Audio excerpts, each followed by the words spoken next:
চিতাবাঘের হামলায় শিশু মৃত্যু, বানারহাট চাঞ্চল্য। আবারও চিতাবাঘের হামলায় প্রাণ গেল এক শিশুর। ঘটনাটি ঘটেছে বানারহাট থানার আংরা ভাষা ২ নং গ্রাম পঞ্চায়েতের মোগল কাটা চা বাগান সংলগ্ন খুঁটা বাড়িতে। স্থানীয় সূত্রে জানা গেছে, খলিল রহমানের ছেলে করিমুল হক ওরফে আলামিন, 11 বছর বয়স, 6ষ্ঠ শ্রেণীর ছাত্র, বুধবার সন্ধ্যায় প্রায় 7টার সময় বাড়ির সামনে খেলছিল। হঠাৎ একটি চিতাবাঘ গ্রামে ঢুকে পড়ে এবং মুহূর্তের মধ্যেই শিশুটির ঘাড়ে কামড় বসিয়ে তাকে টেনে নিয়ে যায় কাছেই বেগুন খেতে। ঘটনাস্থলে ছুটে যায় গ্রামবাসীরা, কিন্তু শেষ পর্যন্ত শিশুটিকে বাঁচানো যায়নি। ঘটনার পর গোটা এলাকায় নেমে আসে শোক ও আতঙ্কের ছায়া। বন দপ্তরের বিরুদ্ধে ক্ষোভ ছড়ায় স্থানীয়দের মধ্যে। অভিযোগ ওঠে, বনকর্মীরা ঘটনাস্থলে পৌঁছাতে মারাত্মক দেরি করেছেন। শেষমেশ গ্রামবাসীরাই মৃতদেহ উদ্ধার করে বিক্ষোভে সামিল হন। খবর পেয়ে বানারহাট থানার পুলিশ বাহিনী ও বনকর্মী ঘটনাস্থলে পৌঁছে দীর্ঘ আলোচনার পর পরিস্থিতি নিয়ন্ত্রণে আনেন। ব্যুরো রিপোর্ট, সৃষ্টি সকাল, নিউজ বাংলা।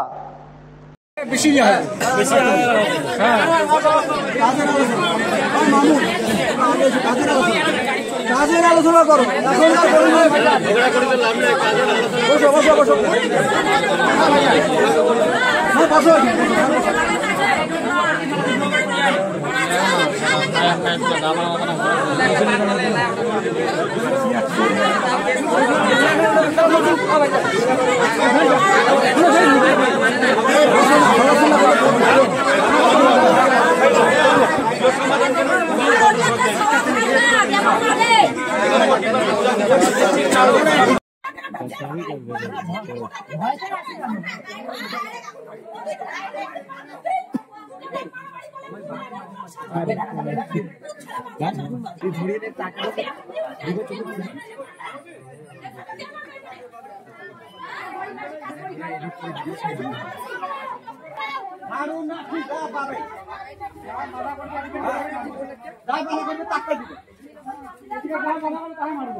ফোনেরটা আমি নিচ্ছি না, ক্যামেরাতে ফোনেরটা দেখ, পজ করতে হয় না তো, ফোনেরটা সুন্দর হয়।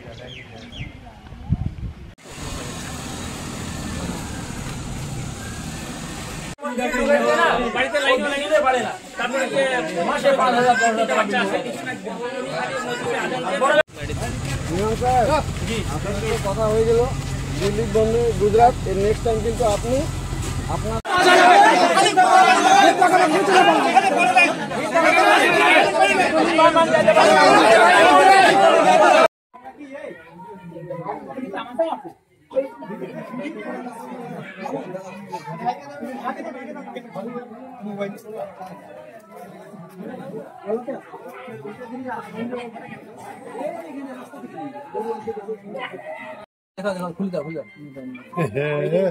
চিনি তোর বাচ্চাটাকে। হ্যাঁ হ্যাঁ, যাই তো বাজার যাই তো, 6 এ পড়ে।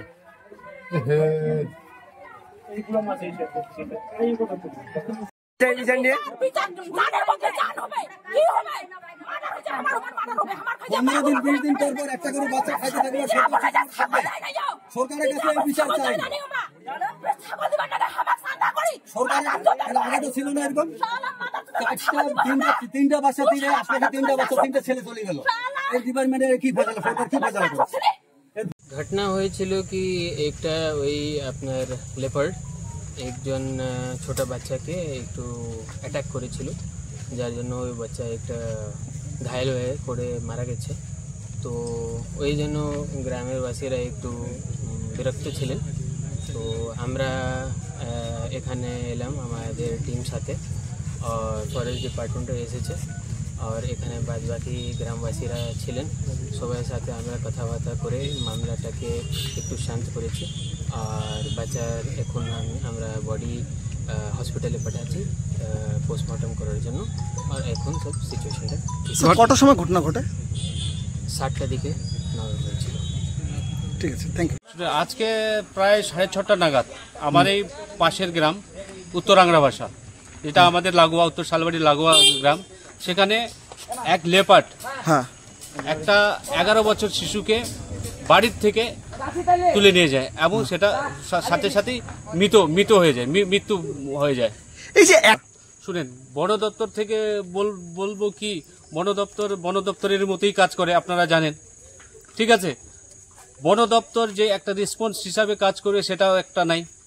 হ্যাঁ, যেটা আগামী দিন দেখছেন তোতাপাড়ায় এরকম একটা ঘটনা হয়েছে, কলাবাড়ি, আমাদের কলাবাড়ি বাগান, সেখানেও একটা ঘটনা হয়েছে, খয়েরকাটায় এরকম ঘটনা হচ্ছে। যাতে এরকম ঘটনা না হয়, যদি এরকম ঘটনা আরো পুনরায় হয়, তাহলে আমরা গ্রামবাসী বৃহত্তর থেকে বৃহত্তর আন্দোলন করতে বাধ্য হব। আপনার নাম আর পরিচয়? আমার নাম মোহাম্মদ জাকির হোসেন, উত্তর শালবাড়ি। যে বাচ্চাটা মারা গেছে তার বয়স কত এবং তার নাম কি ছিল? বাচ্চাটার নাম হচ্ছে আলামিন রহমান, বয়স 11 বছর। তো এই ধরনের শিশুদের ক্ষেত্রেই মানে যে টাইমটা বলা হচ্ছে, প্রত্যেকটা সময়ই দেখা যাচ্ছে 6টা থেকে 8টার মধ্যেই ঘটনা ঘটছে। তাহলে এই সময়টা যদি বন দপ্তর ঠিকঠাকভাবে ডিউটি করতো তাহলে কি এই ঘটনাগুলো থেকে এড়ানো যেত? এই সময়টা যদি বন দপ্তর ঠিক করে ডিউটি করতো তাহলে এই সমস্ত ঘটনা কখনো হতো না। কোথায় কল করলা? আপনি শুনুন, 1.5 ঘন্টা হইতে এখন ডিপার্টমেন্টের গাড়ি আসে না, কি ব্যাপার আপনাদের? কি ব্যাপার মানে ইতরাইতেছেন নাকি আপনারা? সরকারি টাকা পেয়ে আপনারা ইতরাইতেছেন? সরকার না, আপনি বললেন কি 1.5 ঘন্টা হইতেছে একটা বাচ্চা মারা হয়েছে, বাঘ নিয়ে গেছে, এখনো ডিপার্টমেন্টের গাড়ি আসে, আপনি কি সরকারি টাকা পেয়ে ইতরাইতেছেন নাকি আপনারা? পাচার মধ্যে পা ঢুকলে বলতে হয় না, শুনুন ডিপার্টমেন্ট পাচার মধ্যে পা ঢুকে আটকা রাখবো উপরে। ইতরাইছে সরকারি টাকা, তো গার মারতেছে খালি না, সরকারি টাকা পেয়ে ফকরিয়ে টাকা পাইতেছো, তো এদিকে পাবলিককে খালি মারতেছো। ফকরির মধ্যে পা ঢুকে আজকে উঠে রাখবো আজকে তোমাদেরকে। আসুক আগে ডিপার্টমেন্ট কোথায় আসছে? 1.5 ঘন্টা হয়ে গেছে, এখন ডিপার্টমেন্ট আসে নাই। এখন যদি বাঘ ধরতো, হাতি মারতো, 5 মিনিটে ডিপার্টমেন্টের গাড়ি চলে আসতো। এখন বাল ছিড়তেছো তোমরা এখানে বসে বসে অফিসে, মাদার চোদ গিলা।